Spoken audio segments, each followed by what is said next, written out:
Deuteronomy 5. Pretty straightforward chapter right here, mainly dealing with that of the Ten Commandments being given, the people being terrified, God's covenant with the people in Horeb. The chapter is beginning with Moses, the mediator of it, a repetition of the Ten Commandments, which God wrote on 2 tables of stone. The people are filled with dread at Sinai. Once again, all of this is a retelling. Moses is basically delivering a sermon. But the people are filled with dread at the terrible majesty of God at Sinai and beseech Moses to be their mediator.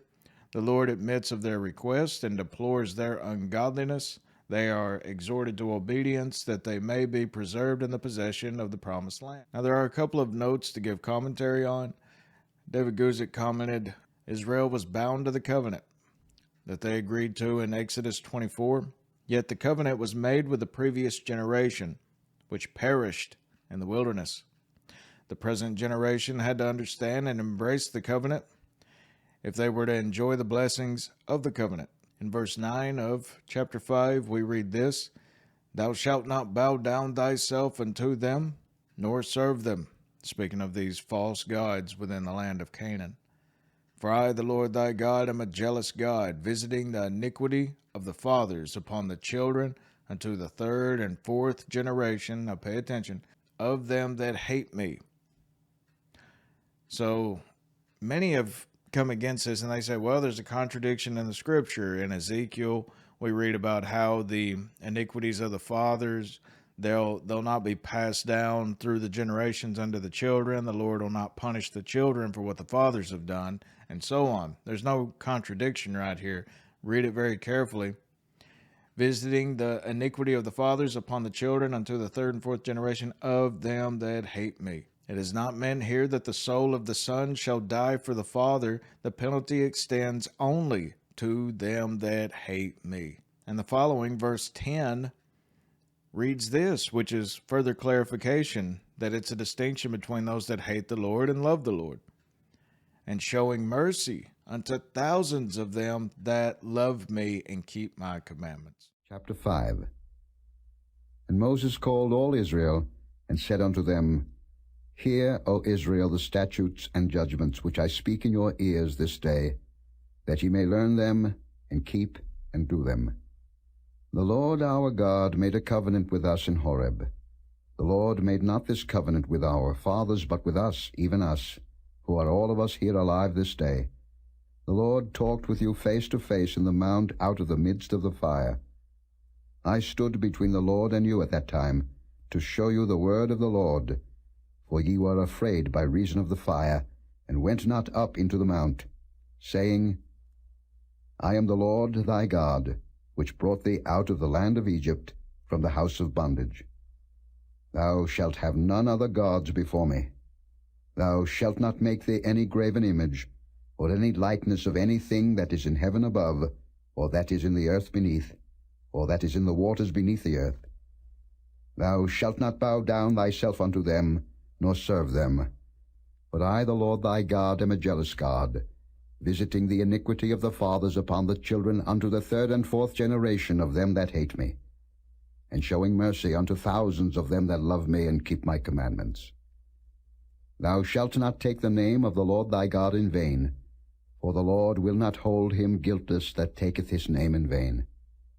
Keep the Sabbath day to sanctify it, as the Lord thy God hath commanded thee. 6 days thou shalt labor, and do all thy work. But the 7th day is the Sabbath of the Lord thy God. In it thou shalt not do any work, thou, nor thy son, nor thy daughter, nor thy manservant, nor thy maidservant, nor thine ox, nor thine ass, nor any of thy cattle, nor thy stranger that is within thy gates, that thy manservant and thy maidservant may rest as well as thou.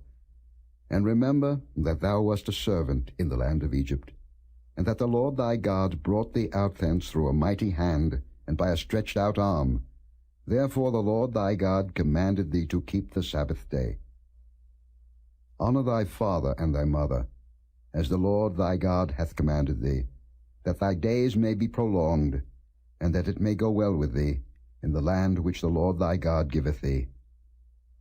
Thou shalt not kill, neither shalt thou commit adultery, Neither shalt thou steal.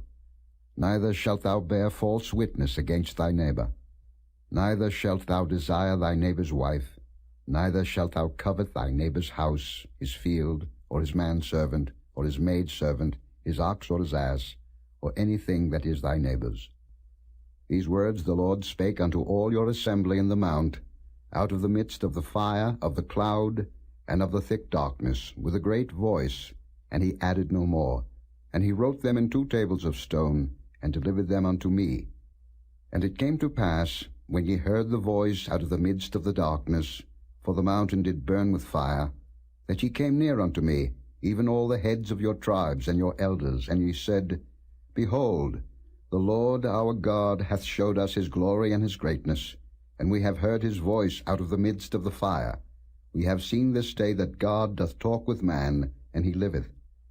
Now therefore why should we die? For this great fire will consume us. If we hear the voice of the Lord our God any more, then we shall die. For who is there of all flesh that hath heard the voice of the living God speaking out of the midst of the fire, as we have, and lived? Go thou near, and hear all that the Lord our God shall say, and speak thou unto us all that the Lord our God shall speak unto thee, and we will hear it and do it. And the Lord heard the voice of your words, when ye spake unto me, and the Lord said unto me, I have heard the voice of the words of this people, which they have spoken unto thee. They have well said all that they have spoken. Oh, that there was such an heart in them, that they would fear me, and keep all my commandments always, that it might be well with them, and with their children forever. Go say to them, Get you into your tents again. But as for thee, stand thou here by me, and I will speak unto thee all the commandments, and the statutes and the judgments, which thou shalt teach them, that they may do them in the land which I give them to possess it. Ye shall observe to do therefore as the Lord your God hath commanded you. Ye shall not turn aside to the right hand or to the left. Ye shall walk in all the ways which the Lord your God hath commanded you, that ye may live, and that it may be well with you, and that ye may prolong your days in the land which ye shall possess.